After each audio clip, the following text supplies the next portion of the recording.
चिंता नहीं की। उनको संसार का कुछ भी नहीं चाहिए था।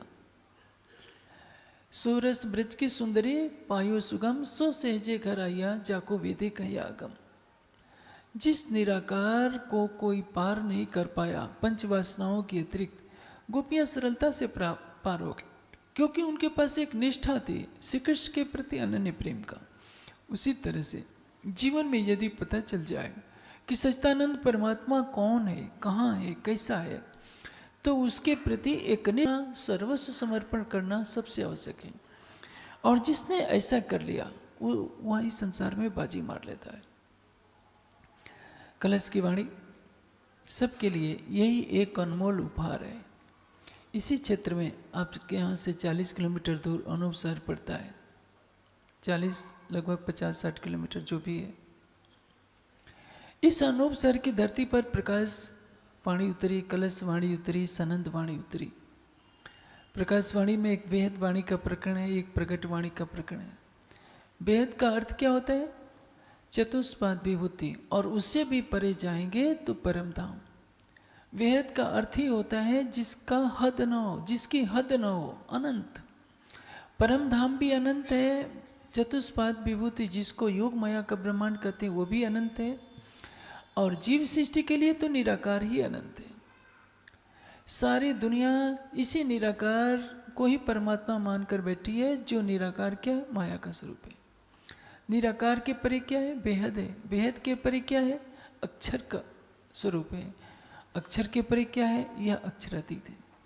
दुनिया किसको माने बैठी है? परमात्मा, जो इस निराकार में प्रकट होता है। अक्षर का मन निराकार में प्रवेश करके नारायण के रूप में अपने को देखता है, और उसी नारायण के संकल्प बहुश्याम प्रजायेत, मैं अनंत प्रजा को उत्पन्न करूं, उसके द्वारा इस अनंत सृष्टि की रचना की जाती है। जब से सृष्टि बनती है, जीव के साथ अंतःकरण जुड़ जाता है, अंतःकरण के साथ प्राण जुड़ जाते हैं, इंद्रियां जुड़ जाती हैं, एक बाह्य जगत खड़ा हो जाता है। शरीर छूट जाने का मतलब ये नहीं है कि मोक्ष प्राप्त कर लेना। आप देखते हैं ना, कई प्राणी अकाल मृत्यु के शिकार हो जाते हैं तो भटकते रहते हैं। उनके चित्त में वासना होती है, वासना के कारण उनका पुनर्जन्म होने में भी परेशानी होने लगती है। और यदि दूसरा जन्म मिल जाता है तो पुनः वही वासना, वही शब्द स्पर्श रूप रस गंध, वही लोकेशणा, वही वित्तषणा, वही दारिषणा। मेरी प्रतिष्ठा हो जाए, मेरे संगे संबंधी मेरे साथ रहें, और उनका मोह जो बना रहता है, धन की वासना, अधिक से अधिक ऐश्वर्य। जैसे हमें ज्ञानपीठ से निकले हुए आज 30वां दिन हो गया जागनी यात्रा का, आज 30वां दिन पूरा हो रहा है। एक पावन कर्तव्य समझकर ज्ञानपीठ के विद्वतगण भ्रमण कर रहे हैं कि सबको जगाया जाए, सबके अंदर परम धाम का ज्ञान पहुंचे। लेकिन कहीं जाते हैं तो उत्तर मिलता है कि आज तो काम का दिन है। खेती वाले कहते हैं कि खेती का सीजन चल रहा है, हम छोड़कर कैसे आए। सर्विस वालों की तो मजबूरी होती है, खेती वालों की तो मजबूरी नहीं होती है। वो 2 घंटे निकाल सकते हैं, जो काम है पहले कर सकते हैं। लेकिन पूछा जाए, किसी जगह जाते हैं हम तो 1 दिन का हमारा कार्यक्रम होता है, सुनने वाले कहते हैं कि हमारी खेती का सीजन चल रहा है, हमारे पास समय ही नहीं है। इससे बड़ा दुर्भाग्य और कुछ नहीं होता। कुआं चल कर के आता है पानी पी लेने के लिए, पीने वाले कहते हैं कि क्या करें, अभी हमारे पास पीने का समय नहीं है। होठ तो सूखे जा रहे हैं लेकिन पीने का समय नहीं है। इससे बड़ा दुर्भाग्य और कुछ भी नहीं हो सकता, क्योंकि मनुष्य जन्म मिला है किसके लिए? केवल परमात्मा को जानने के लिए। आप 2 घंटे काम नहीं करेंगे तो क्या नुकसान हो जाएगा? आप कंगाल नहीं हो सकते हैं। लेकिन मैं देख रहा हूँ 30 दिनों से कि अधिकतर जगहों पर यही उत्तर मिलता है कि काम के कारण हम नहीं आ सकते, समय में हेर फेर करना पड़ता है। क्यों? एक तृष्णा लगी हुई है कि हम अधिक से अधिक धन संग्रह करें। अधिक धन से क्या होगा? हमारी प्रतिष्ठा बढ़ जाएगी। और क्या होगा? हमारे संगे संबंधी हमारे खुश रहेंगे।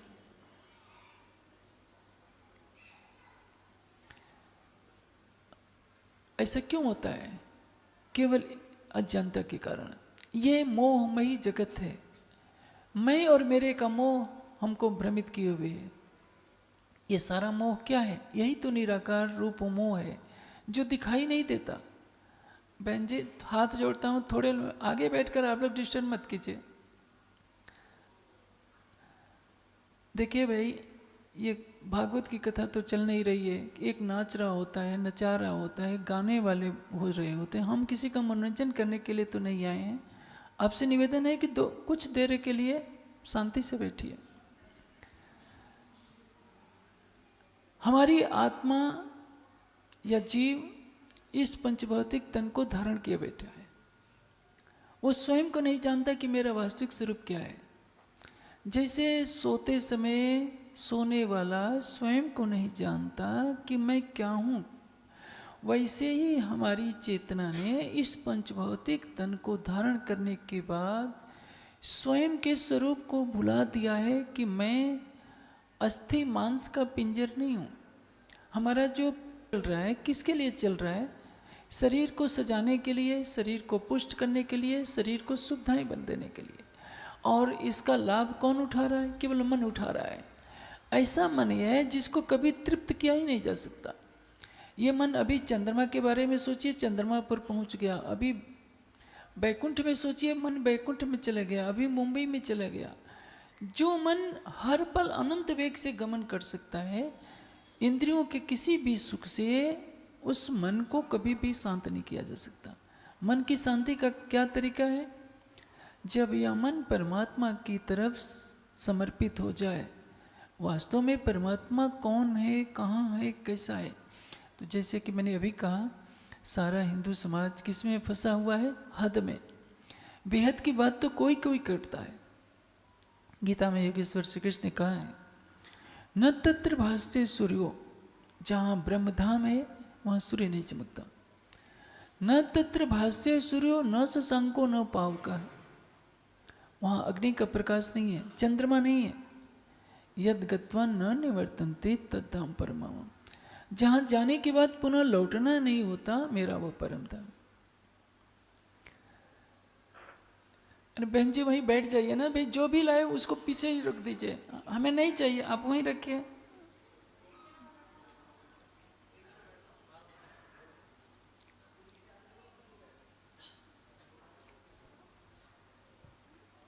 देखिए माताओं बहनों से आग्रह है कि जो आप उपहार लाती है थोड़ी देर के लिए शांति से बैठिए।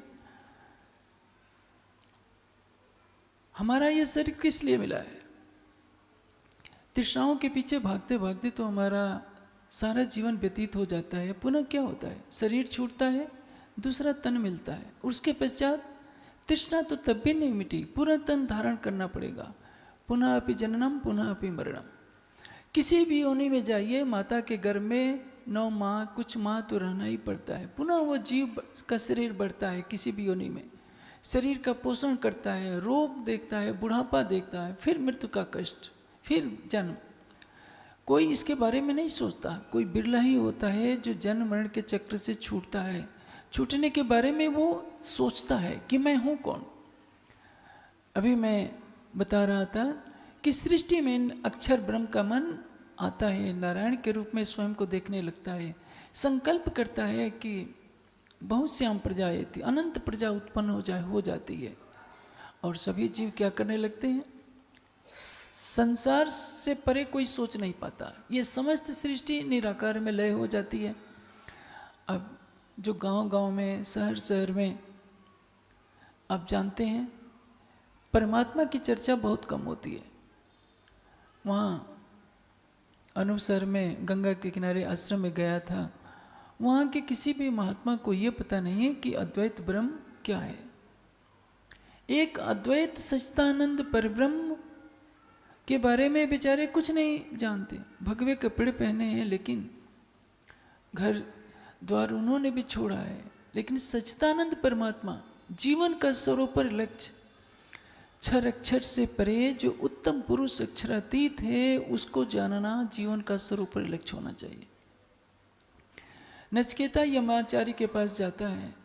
यमाचार्य घर से बाहर के गए होते हैं, 3 दिन ठहरते हैं नचिकेता। यमाचार्य आते हैं तो कहते हैं कि देखो तुम्हें 3 दिन मेरी प्रतीक्षा करनी पड़ी, तो मेरे से तुम 3 वरदान मांग लो। नचिकेता मांगते हैं, एक में जब मांगते हैं कि मुझे आत्मा और परमात्मा का ज्ञान दीजिए, तो यमाचार्य कहते हैं कि देखो नचिकेता, तुम सब कुछ मांग लो, रथों से युक्त धन संपदा मांग लो, राज्य मांग लो, अति सुंदर स्त्रियां मांग लो, लेकिन ये सब मत मांगो। ये मत पूछो कि परमात्मा कौन है, आत्मा कौन है। हमें क्या चाहिए?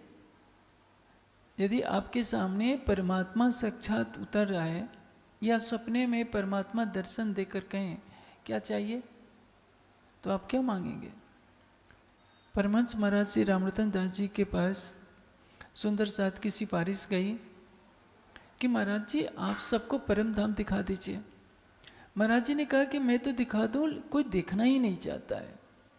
बनारसो बहन जी ने कहा कि नहीं महाराज जी, मेरा निवेदन है कि दिखा दीजिए। महाराज जी ने कहा कि अच्छा ठीक है, आज सबको पंक्ति में खड़ा कर दो, जो कहेगा मैं उसको परम धाम दिखा दूंगा। और बनारसो बहन जी को पास में बैठा लिया। एक एक करके सभी आने लगे। कोई बहन कहती है कि मेरी बहू मेरे से लड़ाई करती है, कोई कहती है कि मेरी बेटी की शादी नहीं हुई, कोई कहता है कि मेरी दुकान नहीं चल रही है। एक ने भी नहीं कहा कि महाराज जी हमें परम धाम दिखा दीजिए या राज्य के दर्शन करा दीजिए। खारे जल की मछली को खारा जल ही अच्छा लगता है। जो परम धाम की परमात्मा होती है वो परम धाम की। इसलिए हमारा जीवन जितने भौतिक संसाधनों को एकत्रित करेगा, उससे कभी भी शांति नहीं मिलने वाली है। और माताओं बहनों से मैं एक आग्रह करूंगा कि एक सच्चिदानंद परमात्मा पर आपकी निष्ठा इसलिए नहीं होती क्योंकि डराया जाता है कि देखो अमुक देवता की पूजा तुम नहीं करोगे तो तुम्हारा नाश हो जाएगा। पहले तो समझिए देवता किसको कहते हैं। देवता वह है जो देता है, जिसमें दिव्य गुण हो। तो कोई भी देवता ये ऐसा नहीं कहेगा कि तुम मेरी पूजा नहीं करोगे तो तुम्हारा नाश मैं कर दूंगा। ये तो देवता का लक्षण ही नहीं है। आप किसी भी महापुरुष के प्रति श्रद्धा रखेंगे तो आपको फल मिलेगा। जैसे ये दर्शन शास्त्र की बात है कि जिसका ध्यान करेंगे उसका गुण आप में आएगा। आप हनुमान जी की भक्ति करते हैं तो आप में हनुमान जी के गुणों का कुछ प्रवेश होगा। जैसे हनुमान जी ब्रह्मचारी हैं, योगी हैं, तो आप भी सोचेंगे कि हमें हनुमान जी के पद चिन्हों पर चलना चाहिए। हनुमान जी जीवन भर फल खाए, तो हनुमान जी का जो सच्चा भक्त होता है कभी भी मांस नहीं खा सकता, शराब नहीं पी सकता। उसी तरह से जो वैष्णव होते हैं, विष्णु के भक्त होते हैं, वो भी मांस शराब नशे से दूर रहते हैं, क्योंकि विष्णु भगवान सतोगुणी देवता हैं। जिन देवताओं के मनुष्य समीपस्थ होता है उनमें कुछ न कुछ अच्छाइयाँ आती हैं। लेकिन हनुमान जी को भी देखिए, वो भी ध्यान करते हैं। विष्णु भगवान को देखिए, वो भी ध्यान करते हैं। शंकर जी को देखिए, वो भी ध्यान करते हैं। महेश्वर तंत्र में वर्णित है कि लक्ष्मी जी यह जानना चाहती थी कि मेरे प्रियतम विष्णु भगवान किसका ध्यान करते हैं। यह जानने के लिए जब उन्होंने बहुत पूछने पर भी कोई उत्तर नहीं दिया, यही कहा कि लक्ष्मी जी मैं चाहूँ भी तो नहीं बता सकता कि मैं किसका ध्यान करता हूँ। लक्ष्मी जी सुमेरु पर्वत पर जाकर बहुत लंबे समय तक तप करती रही और अंत में विष्णु भगवान को भी आना पड़ा। क्षीर सागर आए, ब्रह्मा जी आए, तीनों ने उनको सांत्वना दी। ये अलग प्रसंग है, लेकिन ये याद रखिए, आपने रामचरितमानस में भी पढ़ा है कि भगवान शिव से विवाह करने के लिए उमा भी तप करती है। उमा जी क्या है? उन्हीं के अवतार रूप नव दुर्गा है। तो जितने देवी देवता हैं उनको देवी देवता क्यों कहते हैं? क्योंकि वे सतोगुणी हैं। जो मनुष्य सात्विक स्वभाव का होता है उसको देवता कहते हैं। जो रजोगुणी होता है वो मनुष्य कहलाता है। जो तमोगुणी होता है वो असुर कहलाता है। जो मांस का सेवन करते हैं, शराब का सेवन करते हैं, किसी प्राणी की हिंसा करते हैं, पर स्त्री गमन करते हैं, वो क्या है? असुर। जो पराई स्त्री को माता के समान समझे, सपने में भी झूठ न बोले, मांस शराब को छुए भी नहीं, उसको क्या कहते हैं? देवता। और जो केवल धन उपार्जन और भोग में लगा रहे उसको क्या कहेंगे? मनुष्य। इसलिए जो देवों में श्रेष्ठ है उनके गुणों का अनुसरण करना चाहिए, लेकिन भक्ति किसकी करनी चाहिए? जिसकी भक्ति सभी देवी देवता करते हैं। यम ब्रह्मा वरुण इंद्र रुद्र मत स्तवंति दिव्य स्तवय। ब्रह्मा जी भी, वरुण भी, इंद्र भी, रुद्र भगवान से भी जिस सच्चिदानंद परमात्मा का ध्यान करते हैं उसी का ध्यान सबको करना चाहिए। ये वेद का उपदेश है, गीता का उपदेश है, दर्शन शास्त्रों का उपदेश है। हमारा जीवन जो हर पल व्यतीत हो रहा है अज्ञानता के अंधकार में, इसका कोई महत्व नहीं है। देखिए, एक पशु का भी जीवन बीतता है। आप बाग में चले जाइए, बंदरों को देखिए, सूर्यास्त होने के बाद बेचारे वो सो जाते हैं, शांत हो जाते हैं। सवेरे जैसे ही सूरज की किरण फूटती है, बंदर उठकर खाने लगता है। एक डाल से दूसरी डाल पर कूदना, खाना पीना, यही तो दिनचर्या है। एक पशु को देखिए, वो भी ऐसा करती है। वंश वृद्धि सबकी होती है, पशु पक्षियों के भी होती है, कीट पतंगों के भी होती है, और तो जो अस्थावर प्राणी पेड़ पौधे हैं उनकी भी वंश वृद्धि होती है। केवल एक मनुष्य है जिसमें धर्म की विशेषता है। मनुष्य ही जान सकता है कि मैं कौन हूँ। मनुष्य ही परमात्मा को पाने के लिए प्रयास कर सकता है और कोई नहीं कर सकता है। और इस जीवन को पाने के बाद भी यदि 1 घंटे 2 घंटे हम समय नहीं निकालते हैं चर्चा सत्संग सुनने के लिए, उस ज्ञान को ग्रहण नहीं करते हैं, कुछ ग्रहण भी किया तो उस परमात्मा को याद नहीं करते हैं। याद करने का तात्पर्य शरीर से परे होकर उसके प्रेम और आनंद में डूब जाना, यही तरतम वाणी है। इसके लिए क्या कहा गया है? शास्त्र शब्द मात्र जो बानी, ताको कलश वाणी शब्द आती, ताको भी कलश हो अखंड को। अखंड का कलश है। कलश किसको कहते हैं? जैसे मंदिर के ऊपर देखिए, या कोई भी कथा वार्ता होती है, घड़े के ऊपर एक कुछ आम वगैरह नारियल रख दिया जाता है, उसको क्या कहते हैं? कलश। जैसे राजा के सिर पर मुकुट होता है, वैसे मंदिर के ऊपर कलश की शोभा होती है मुकुट के समान। ये तारतम वाणी, ये कलश की वाणी क्या है? ताको भी कलश वो अखंड को, अखंड का ज्ञान इस वाणी में निहित है। जिस निराकार से परे का कोई ज्ञान नहीं समझ पाया, उस निराकार के पार के भी पार, हद परे बेहद है, बेहद के परे अक्षर है, और अक्षर के परे क्या है? वो अक्षरातीत है। अक्षरातीत की सत्ता का स्वरूप है अक्षर, और अक्षर के सपने का स्वरूप क्या है? नारायण। और नारायण के संकल्प मात्र से ये सारी सृष्टि है जो सपने में स्वयं को देख रही है। जैसे अभी मैंने आपको कहा, जैसे निद्रा में आप स्वयं को पूरी तरह से भूले रहते हैं, स्वप्न में आधा देख रहे होते हैं, असली सच को नहीं जान पाते। आप होते कहीं और हैं, देख रहे कहीं और होते हैं। उसी तरह से आपका स्वरूप इस शरीर से परे है। इस शरीर में है लेकिन शरीर से परे है, आप उसको नहीं जानते। आप हड्डी मांस के शरीर को ही अपना स्वरूप मानते हैं और इसकी इंद्रियों के भोगों में अपनी सारी आयु को गंवा देते हैं। तो जीवन का स्वरूप पर लक्ष्य क्या होना चाहिए? हम उस सच्चिदानंद परमात्मा को प्राप्त करें, यह जाने कि वो कैसा है, साकार है या निराकार है या इन सबों से परे है। इसीलिए कहा है, कहया न जाए सुख जागनी सत ठौर के स्नेह। सत ठौर के स्नेह, जागृत होने के बाद क्या मिलेगा? राजकुमार सिद्धार्थ एक राजा के पुत्र रहे होते हैं। उनके पिता ने सभी ऋतुओं में अलग अलग महल बना दिए होते हैं। शीत ऋतु के लिए अलग, ग्रीष्म ऋतु के लिए अलग महल, वर्षा ऋतु के लिए अलग महल।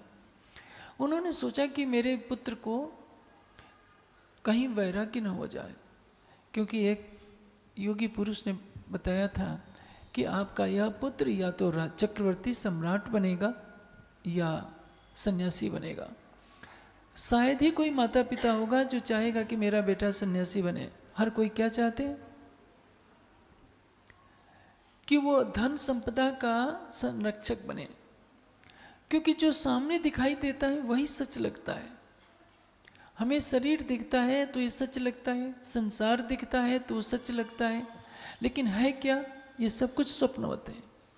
हमारा जो आज शरीर है एक दिन चिता में जलाया जाएगा, इससे तो कोई इनकार नहीं कर सकता, लेकिन कोई इसको मानेगा नहीं। हम जिस महल को बनाते हैं वो महल भी एक दिन खंडहर हो जाएगा। जिस सूरज को देख रहे हैं आग उगलता हुआ, एक दिन सूरज भी नहीं रहेगा। लेकिन सारा संसार इसी के लिए तो लड़ रहा है। 2 गज जमीन के लिए लड़ाई होती है, भाई भाई की हत्या कर देता है। हरियाणा में एक घटना हुई, एक ही पिता के 2 पुत्र थे। एक पिता अपने एक पुत्र के साथ रहता था, खेत में पानी चलाना था। दोनों भाइयों में ठन गए इस बात के लिए कि पहले पानी मेरे खेत में चलेगा। पिता और पुत्र ने मिलकर अपने ही सगे भाई और बेटे की हत्या कर दी। पूछा जाए क्या मिलेगा? यदि तुम्हारे खेत में पानी एक दिन बाद ही नुकसान होना था, लेकिन नहीं। भाई को भाई नहीं दिख रहा, पिता को अपना पुत्र नहीं दिख रहा है, केवल तृष्णा।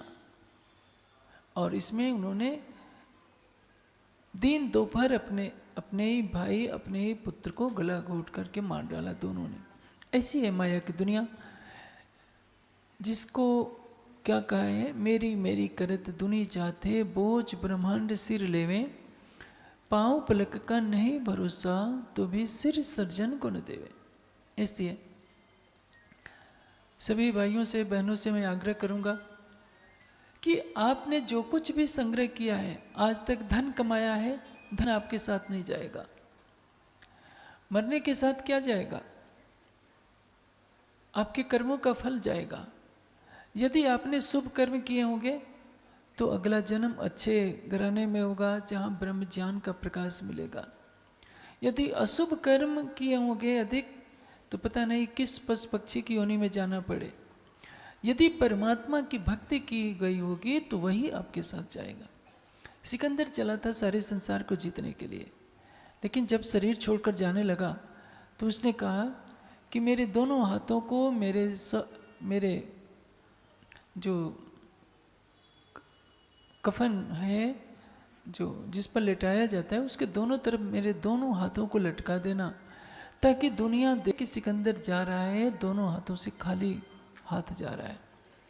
लेकिन जब तक शरीर में शक्ति होती है तब तक ये विवेक नहीं होता। बुढ़ापे में शरीर साथ देना बंद कर देता है तो मनुष्य बुढ़ापे का रोने लगता है। ये बाहर का जितना आकर्षणमयी जगत लगता है, वास्तव में आकर्षण इसमें कुछ नहीं है, एक तृष्णा है। और इसी तृष्णा के पीछे हर कोई पागल होकर के जी रहा है, सोचता है कि यही तो जीवन है। ये जीवन वास्तविक जीवन नहीं है। वास्तविक जीवन है आप संसार को भूलकर कुछ देर उस सर्वशक्तिमान सच्चिदानंद सकल गुण निधान सच्चिदानंद परमात्मा के प्रेम में अपने को भुला दीजिए। मीराबाई को क्या कमी थी? मीराबाई के लिए सुंदर महल था, सब कुछ सुख के साधन थे, लेकिन कृष्ण के प्रेम में दीवानी हो गई। हेरी मैं तो प्रेम दीवानी, मेरा दर्द न जाने कोई। इसलिए हर नारी को, हर बहन को मीराबाई के रास्ते पर चलने की आवश्यकता है, गार्गी के रास्ते पर चलने की आवश्यकता है, सीता और सावित्री के रास्ते पर चलने की आवश्यकता है। धर्मो ही तेषाम अधिको विशेषो धर्मेण हीना पशुभी समाना। मनुष्य की विशेषता क्या है कि उसके पास धर्म है। धर्म से रहित मनुष्य पशु के समान है। पश्चिमी यूपी का यह जो क्षेत्र है, गाजियाबाद, बुलंदशहर, एक तरह से कहीं न कहीं हिंसाग्रस्त क्षेत्र माना जाता है। कहीं भी देखो गोलियां चल जाती हैं। ये पूरा एटा का इलाका, बदायूं, सब क्यों? क्योंकि आध्यात्मिक ज्ञान का जैसा प्रकाश होना चाहिए वो प्रकाश नहीं हो पाता है। कहीं भी मानव जाति रहती है, यदि उसके हृदय में ज्ञान का प्रकाश नहीं होगा, भक्ति की रसधारा नहीं बहेगी, तो तमोगुण से अंधकार होता है। और तमोगुण मनुष्य को भुलवा देता है। मनुष्य स्वयं नहीं जान पाता कि वो इस संसार में क्यों आया है, उसको क्या करना चाहिए। अभी मैं बात बता रहा था कि जो सच्चिदानंद परमात्मा है, वह परमात्मा कैसा है? अनंत सौंदर्य का स्वामी है, अनंत प्रेम है उसके पास। हम उसको याद करें या ना करें, हर पल उसकी दृष्टि बनी रहती है। एक संत थे, एक स्वामी जी की बात मैं बता रहा हूँ। उनको कहीं बस से जाना था, अचानक बस वालों को उसने काफ़ी हाथ दिया, बस रुकी नहीं। वो मन ही मन बुदबुदा रहे थे कि बस वाला कैसा है, निष्ठुर है, मैंने इतनी आवाज़ दी बस रुकी नहीं। थोड़ी देर के बाद दूसरी बस आती है, उस दूसरी बस पर बैठ करके जा रहे हैं। आगे जाकर देखते हैं कि वो बस उल्टी पड़ी है, जितने यात्री थे सभी चीख पुकार कर रहे हैं, हमें कोई बचाओ, हमें बचाओ। स्वामी जी की आंखें भर आई। उन्होंने सोचा कि मेरा परमात्मा मेरे से कितना प्रेम करता है कि यदि इस बस में मैं बैठा होता तो मेरे साथ भी यही होता, लेकिन उसने ड्राइवर की बुद्धि को ऐसा कर दिया कि मेरे बार बार कहने पर भी बस को नहीं रोका। तो ये सोचिए ये किसकी कृपा है। हम जितना सोच सकते हैं उससे अनंत गुना उसके पास प्रेम है हमारे लिए, हमारे पास नहीं है, क्योंकि हम बाह्य जगत में भटक रहे हैं। उन्हीं स्वामी जी के साथ एक दूसरी घटना होती है। एक बार वो लंदन जा रहे थे, लंदन या अमेरिका जा रहे थे। रास्ते में उनका विमान मिस्र से होकर गुजरा। उसमें तूफान आया हुआ था, जिसके कारण काले काले बादल, धूल भरी आंधी के चलने से काहिरा का जो एयरपोर्ट था दिख ही नहीं रहा था। जहाज काफ़ी देर तक, 1 घंटे तक हवा में उड़ता रहा, लेकिन नीचे कुछ दिखाई दे तब तो उतारे। ट्रेन के उस प्लेन के सभी यात्री सोच रहे थे कि आज हमारा अंतिम क्षण। कोई रो रहा है, कोई जपू जी का पाठ कर रहा है, कोई गायत्री मंत्र का पाठ कर रहा है। और स्वामी जी हंसने लगे। उनको हंसते हुए देखते कर सब कहने लगे कि स्वामी जी आप क्यों हंस रहे हो, हम तो अब मरने वाले हैं। स्वामी जी ने कहा कि देखो भाई, मरने वाले कोई नहीं है, मेरा परमात्मा इतना दयालु है, इतना कृपालु है कि मुझे मरने ही नहीं देगा। ये मेरी आस्था है, मेरा अटूट विश्वास है। और वही हुआ। थोड़ी देर में तूफान थमा, हवाई जहाज भी रनवे पर उतर गया। लेकिन जिसको विश्वास नहीं था उसने क्या सोचा कि अब तो मरने ही वाले हैं, परमात्मा कहाँ है, हक नजीक से हरक से अड़ू पटने तो। इतना विश्वास रखिए कि परमात्मा जो सर्वशक्तिमान है, हमारे प्राण की नली से भी निकट है। उसको खोजना है तो अपने हृदय मंदिर में खोजिए, शांत मन से बैठकर उस प्राणेश्वर अक्षरातीत को पुकारिए, जो अनंत ज्ञान वाला है, अनंत शक्ति वाला है, अनंत प्रेम वाला है और हर पल आपसे प्रेम करता है। लेकिन दुनिया क्या करती है, जो अपने नहीं है उनको अपना माने बैठी है। जो अपना है, अनादिकाल से है, अनंत काल तक रहेगा, उसको दुनिया कहती है अरे किसने देखा है परमात्मा को। भूले भटके लोग याद कर लेते हैं। देखिए मुसलमान चाहे कितना भी बुरा हो, भले ही मांस खाएं, दूसरों की हत्या करें, लेकिन उनके लिए नियम तो है कि 5 बार नमाज पढ़ लेते हैं। हिंदू तो भूल चुके हैं अपने आराध्य को, अपने प्राणेश्वर को, परमात्मा को। यहाँ जितनी माताएं बहनें बैठी हैं, पूछा जाए क्या आप 10 मिनट भी याद करती हो, अधिकतर का उत्तर होगा सवेरे उठकर हमें बच्चों के लिए भोजन बनाना होता है, पतिदेव के लिए जलपान कराना होता है। तो क्या बच्चे और पति सब कुछ है, कम से कम अपनी आत्मा के लिए ही तो कुछ सोचना होगा। हमारी आत्मा का अनादि प्रीतम कैसा होता है। मुझे बहुत दुख होता है जब आध्यात्मिक ज्ञान की चर्चा चल रही होती है तब भी बहनें शांति से नहीं बैठ सकती। मुसलमानों की सभा में ऐसा कहीं नहीं होगा, सिख लोग बैठे रहेंगे, चुपचाप बैठे रहेंगे। हिंदू समाज को अपनी भूलें सुधारनी होगी। एक परमात्मा पर अटूट निष्ठा होनी आवश्यक है, एक परमात्मा के बारे में सत्संग सुनना आवश्यक है। प्रतिदिन कुछ न कुछ समय निकाल हम अपनी आत्मा से उससे प्रेम कर सकें, अपनी आत्मा की दृष्टि को परम धाम की तरफ ले चलें। मुसलमान 5 बार नमाज पढ़ सकता है और आप दिन में 2 बार तो क्या 1 बार भी उसका ध्यान नहीं कर सकते, तो सोचिए हमारा कितना पतन हो चुका है। हमारे महल, हमारे चौबारे, हमारे ये हीरे मोती के आभूषण हमारे काम नहीं आएंगे। हमारे लिए सबसे मूल्यवान वस्तु है तो आध्यात्मिक ज्ञान है, हमारी अखंड संपदा है परम धाम का ज्ञान, परम धाम के प्रति प्रेम, यह जानना कि सच्चिदानंद परमात्मा कहाँ है। क्या वो इस जड़ जगत में बसता है या इससे परे है? कौन है परमात्मा? ऐसा वो कौन सा पूर्ण ब्रह्म सच्चिदानंद अक्षरातीत है जिसकी भक्ति लक्ष्मी जी भी करती हैं, लक्ष्मी जी भी जानने का प्रयास करती हैं कि इस निराकार से परे, वैकुंठ से परे वो कौन है, जिसको जानने के लिए भगवान शिव कई कई हजार वर्ष की समाधि लगाते हैं, जिसको जानने के लिए ब्रह्मा जी चारों वेदों का चिंतन करते हैं, समाधि में रहते हैं, योगेश्वर श्री कृष्ण जिनका ध्यान करते हैं, मर्यादा पुरुषोत्तम राम जिनका ध्यान करते हैं, सभी ऋषि मुनि वनों में बैठकर सारा जीवन जिसकी खोज में लगा लेते हैं। यदि हमने उनके पदचिन्हों पर चलना नहीं सीखा तो हमारे साथ क्या जाएगा? आप जिस मकान को बनाते हैं, जिस संपदा को एकत्रित करते हैं, किसके लिए? कि हमारे आने वाली पीढ़ी, हमारे बच्चे, हमारे पोते, हमारे पोतियाँ, हमारे संगी संबंधी खुश रहेंगे। क्या आपने कभी सोचा है कि वो भी आपसे ऐसा करते हैं? आप तो सब कुछ करते हैं, कीजिए, मैं इससे मना नहीं करता, लेकिन 1 घंटा तो अपनी आत्मा के लिए निकालिए जिसमें आप सबको भुलाकर कुछ देर के लिए अपने प्रीतम के प्रेम में डूब जाइए, जो सर्वशक्तिमान है, सारे जगत का करता है। आपने अपना चिंतन कहाँ तक सीमित कर लिया है? केवल एक छोटे से परिवार में। आपके बच्चे हैं, आपका परिवार है, संगे संबंधी हैं, मित्र हैं, लेकिन ये भी समझिए कि स्वप्नवत हैं। आप जब बूढ़े हो जाएंगे तो अपने ही बनाए हुए मकान के कोने में चुपचाप बैठे रहेंगे।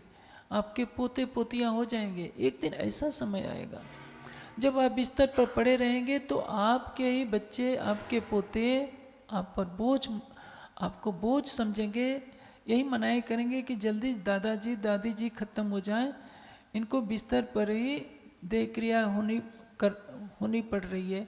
परिवार में कोई भी नहीं चाहेगा कि उस अवस्था में रहें, और शरीर छूटने के बाद तो कोई रखेगा ही नहीं, क्योंकि उसी शरीर से बदबू आने लगती है जिस शरीर को हमने इतने वर्षों तक नहलाया धुलाया खिलाया पिलाया होता है।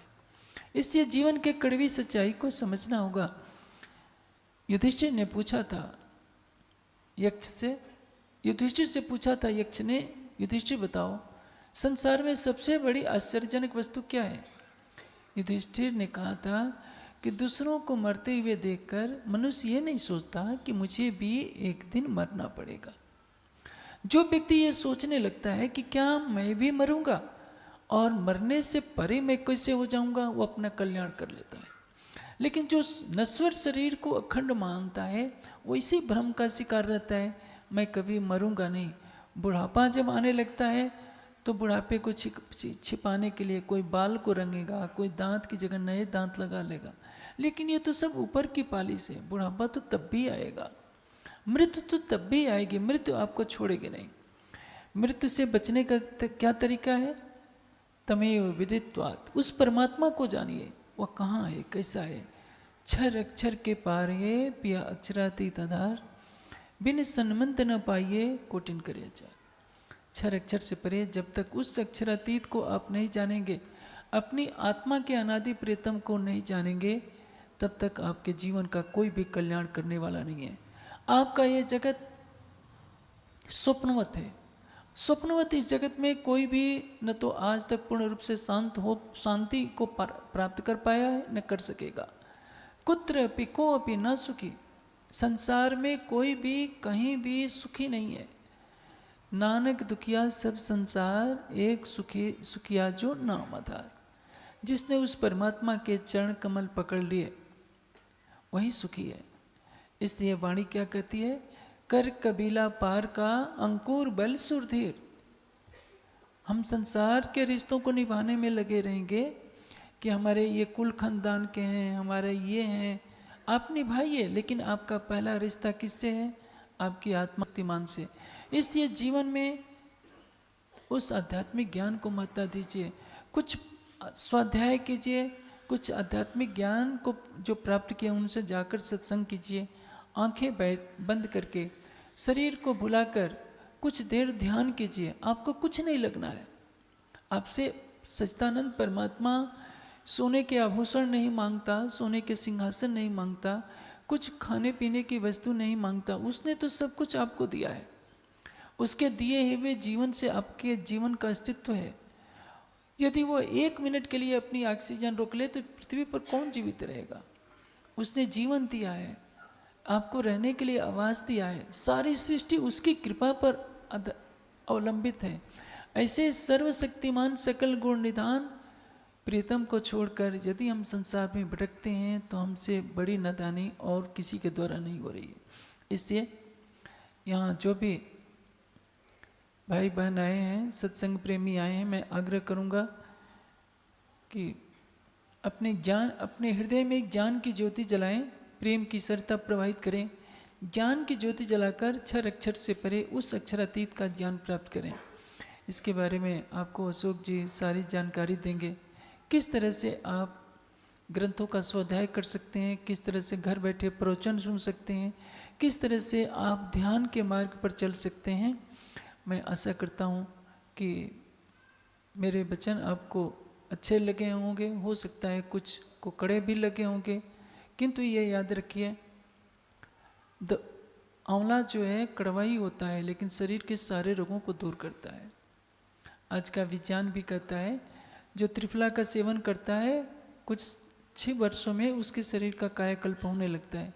लेकिन त्रिफला में गुलाब जामुन का तो स्वाद नहीं आएगा, थोड़ा सा कड़वापन तो रहेगा ही। मेरी बातें यदि आपको आत्मसात हो जाएंगी तो जीवन की दिशा बदल जाएगी। क्योंकि मैं भागवत का कोई कथाकार तो नहीं हूँ कि मनोरंजन करूँगा।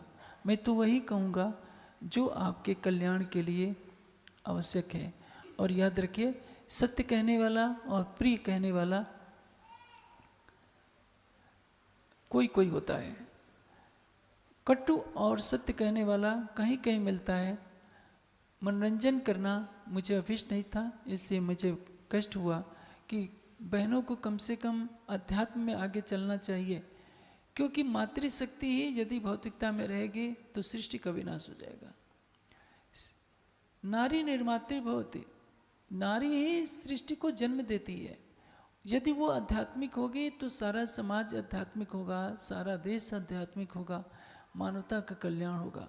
इसलिए सबसे मैं अपेक्षा करता हूँ कि इस अनूप शहर की धरती पर जो बुलंदशहर से कुछ दूरी पर है, 3000 से अधिक चौपाइयाँ अवतरित हुई हैं। इस क्षेत्र में ज्ञान का प्रकाश हो और जो इस क्षेत्र के जो भी सुंदर साथ हैं उनसे भी मैं आग्रह करूँगा कि जगह जगह ज्ञान की ज्योति जलाएं। इस कार्य में कष्ट तो बहुत होता है लेकिन उसका परिणाम अंतोगत बहुत अच्छा होता है।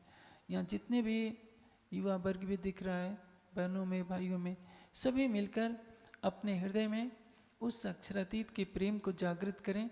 उस अक्षरातीत के प्रति अटूट निष्ठा, अटूट समर्पण, अटूट श्रद्धा की भावना का विकास करें। क्योंकि यही आपकी अखंड संपदा है जिसको मृत्यु भी नहीं छीन सकती है।